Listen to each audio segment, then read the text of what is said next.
Всем привет! Это Яна. Вместе с мужем мы путешествуем по Южной Америке. Сейчас мы находимся в Бразилии, в городе Куритиба. Это один из самых безопасных городов в Бразилии. И также здесь много парков, поэтому мы начинаем знакомиться с городом с парка. Мы находимся в парке Баригуи, и он примечателен тем, что здесь живут капибары. Капибары – это самый большой в мире грызун, они очень мирные, дружелюбные. Вот мы сейчас на них любуемся. Мы наблюдаем за капибарами уже около часа. Особо тут никто не двигается. Отдыхают капибары.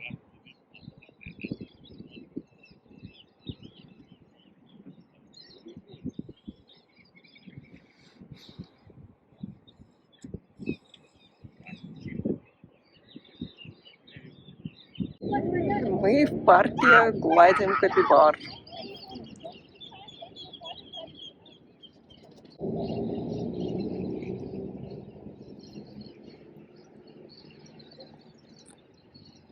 Помимо капибар в парке живут большие птицы, розовые пеликаны или фламинго и еще много больших птиц. На другой стороне тоже пасутся капибары, там беговые дорожки, велодорожки и такой парк вот у кого-то рядом с домом прям. Собственно, этот парк в таком виде. Здесь есть водоем, есть большая такая зеленая площадка, где можно отдыхать, проводить время. Кафешка есть. Солнце уже садится, поэтому мы пойдем.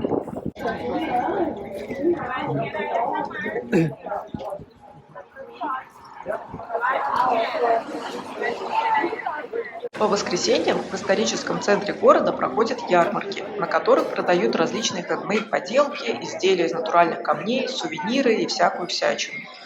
Мы прошли торговые ряды довольно быстро, так как искали место, где можно пообедать.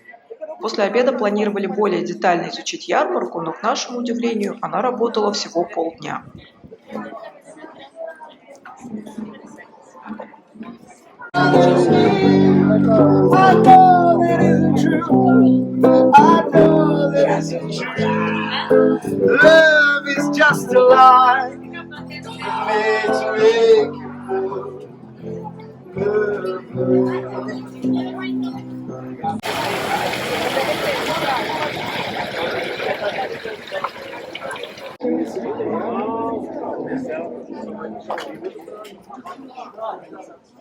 Deixa o meu filho assim.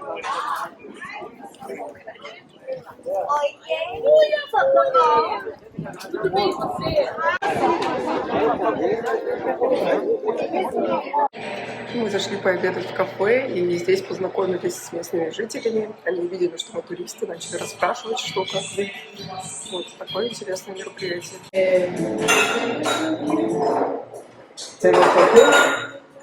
It's acceptable. I prefer more low temperature.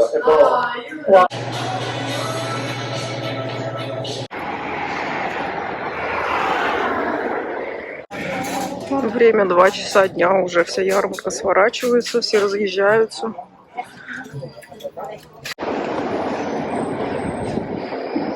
В городском общественном парке Пассею сооружен водоем, кишащий японскими карпами. Также есть бесплатные развлечения в виде настольных игр для взрослых и качелей для детей. Для ценителей прекрасного транслируется опера, мы с удовольствием послушали отрывок.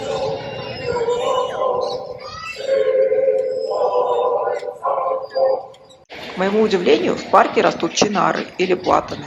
В Бразилии они мне встретились впервые и расположили чувствовать себя как дома. Мы отправляемся гулять по старому городу.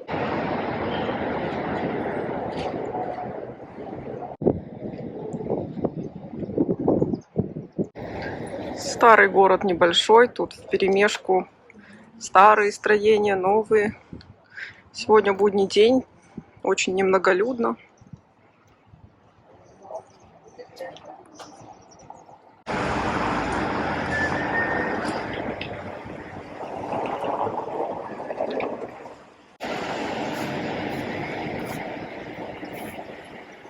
Необычный фонтан, застрявшая голова лошади. Сейчас попробуем узнать, о чем это.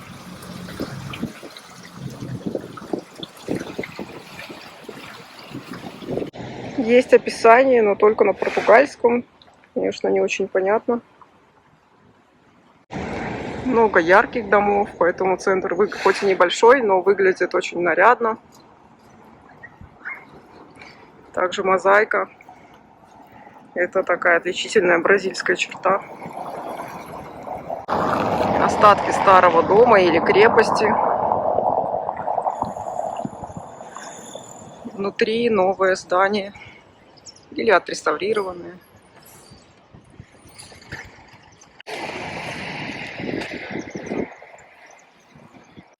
Здесь дежурит полиция, так что можно чувствовать себя спокойно. Дошли до музея. Здесь какие-то выставки. Надо понять, он работает или нет. Вход в музей оказался бесплатным. Это музей коренных народов Латинской Америки. Что от них осталось, тут атрибуты какие-то. Ну, либо здесь проходят разные выставки, мы просто попали именно на такую выставку.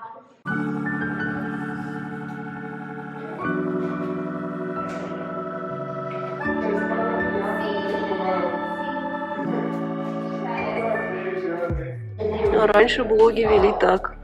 Зарисовки, альбомы. Это кусочек настоящего леопарда.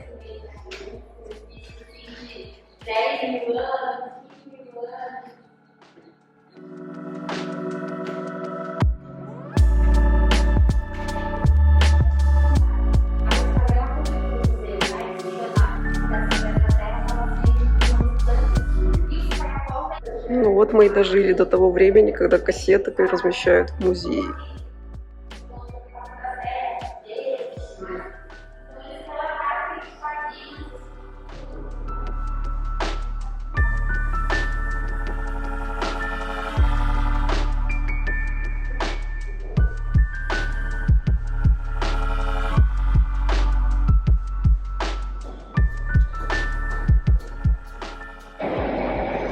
Сушеная капибара какой-то неестественной формы. В общем, местные обитатели. Вот таких ящериц, мне кажется, тоже видели. Есть даже скелет человеческий.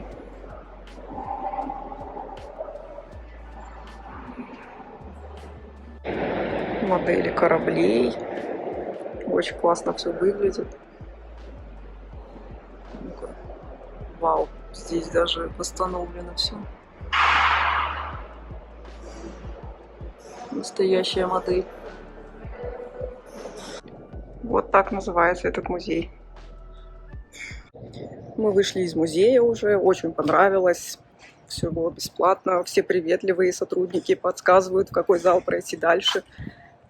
Все экспонаты в отличном состоянии. Ну, в любом случае, всегда интересно посмотреть, кто здесь жил до тебя на этой земле. В общем, для общего развития очень рекомендую. И вот здание музея. Любят в Бразилии американские названия. Мичиган, такой странный узкий дом. Но несмотря на то, что город безопасный, здесь тоже колючая проволока, у кого-то вот осколки, чтобы не перелазили через забор. Но на улицах все-таки относительно чисто. Это уже не старый город, это просто жилые дома. В Бразилии не очень любят ходить пешком. Некоторые тротуары прям заросшие травой. В основном на машинах. А мы пришли в магазин за продуктами. Сейчас посмотрим, что сколько стоит. Это яйца. Цены разные. В чем разница, не понимаю. Салат. Томаты черри. Апельсиновый сок свежевыжатый. Здесь сыр.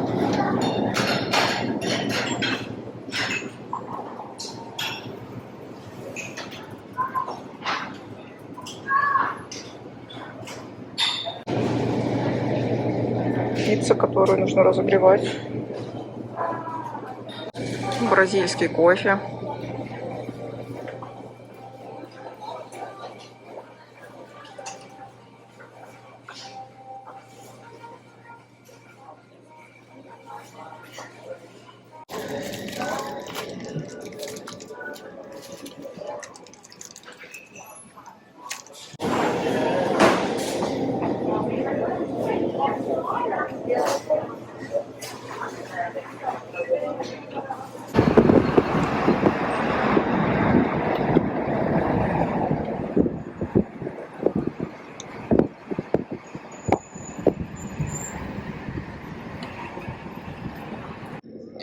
Купили продуктов, потратили примерно $50, но зато вот весь холодильник полный. На сегодня все, погуляли, все дела сделали, теперь садимся работать и так далее. Обычный день. Центр города Куритиба – это архитектурное разнообразие. Местные полицейские не рекомендовали гулять здесь по вечерам и выходные. Настоятельно просили нас воспользоваться туристическим автобусом, который возит по всем достопримечательностям города. Но нашим запросам такие безопасные развлечения не соответствуют. Мы хотим ходить там же, где и местные, и увидеть город таким, какой он есть. Поэтому отправились гулять пешком. Но камеру я все же убрала подальше, так как обитатели центра действительно разные. Мы вышли погулять в субботу по жилым районам города Куричибы. Смотрим, какие здесь дома. Сейчас буду показывать.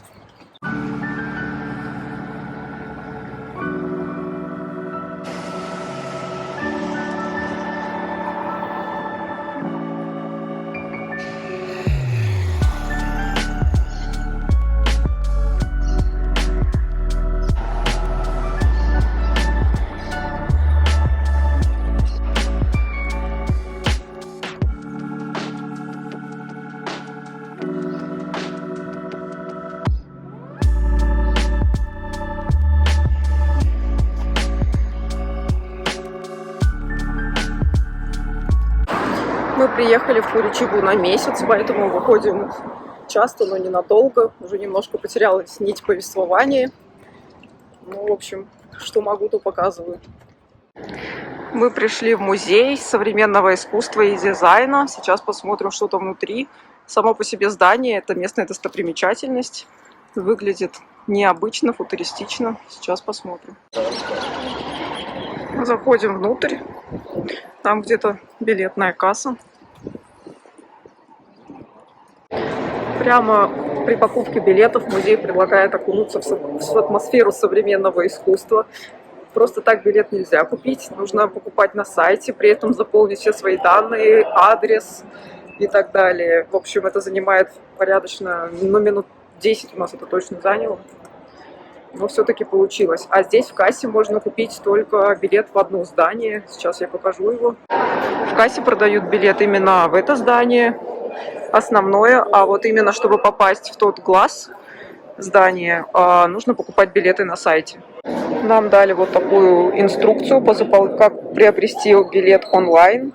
Сейчас мы стоим в очереди из тех, кто покупал онлайн билеты, для того, чтобы нам дали браслетик на руку, чтобы мы смогли пройти. Стоимость одного билета 32 реала, при этом на сайте нужно еще бронировать время посещения. То есть здесь ограниченное количество людей на ограниченный период времени, чтобы музей не был переполнен.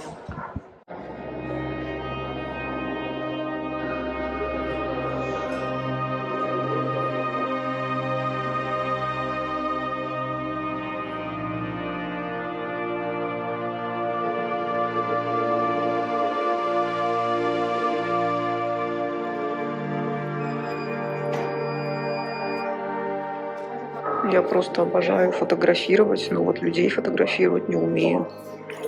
Здесь вот целые стопки фотографий, портреты и так далее.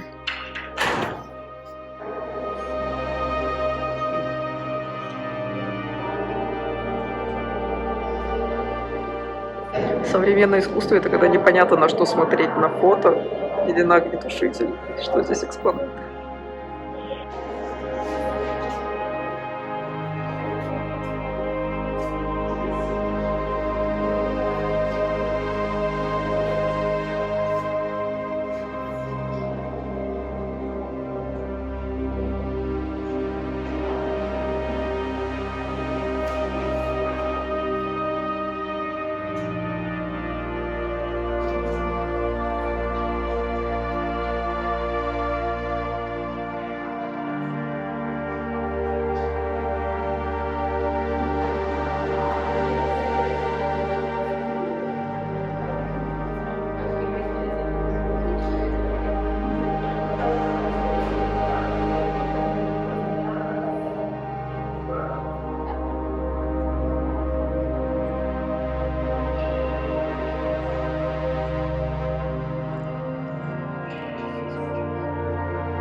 Самое сложное во всех этих музеях — это делать вид, что ты во что-то вникаешь, что тебе что-то нравится, что ты понимаешь. Ну, такое, на любителя.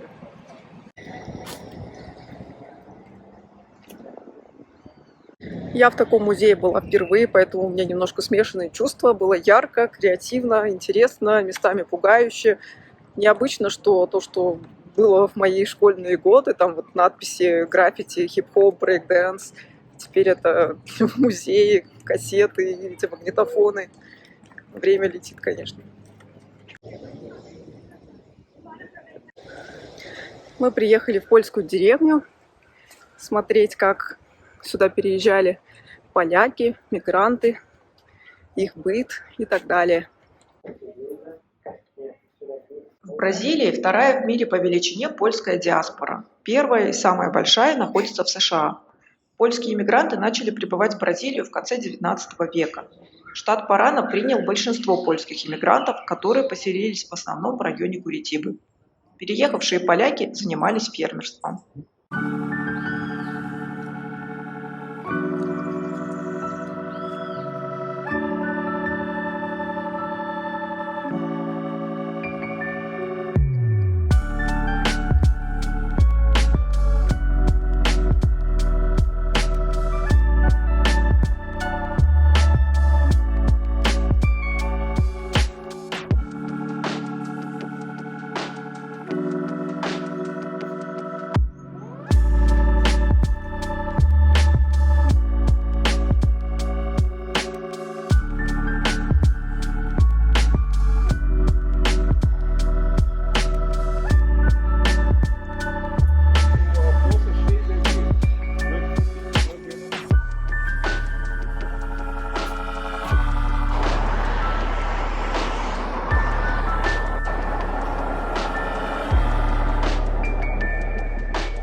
Снова пришли в парк капибарам. Сегодня они немножко нервные, даже собаку погоняли. На нас тоже чуть-чуть нахрюгали, но все равно любуемся.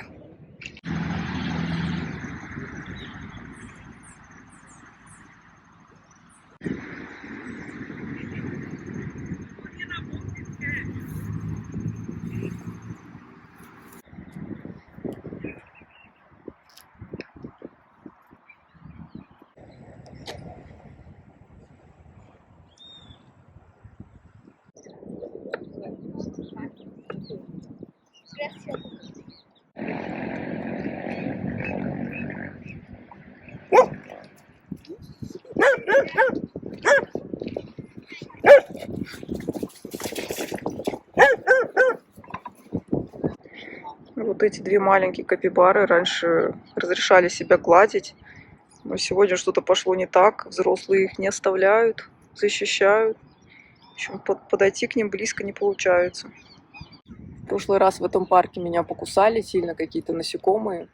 И в этот раз я пришла в рубашке, но меня все-таки покусали за пальцы. Так что такие дела.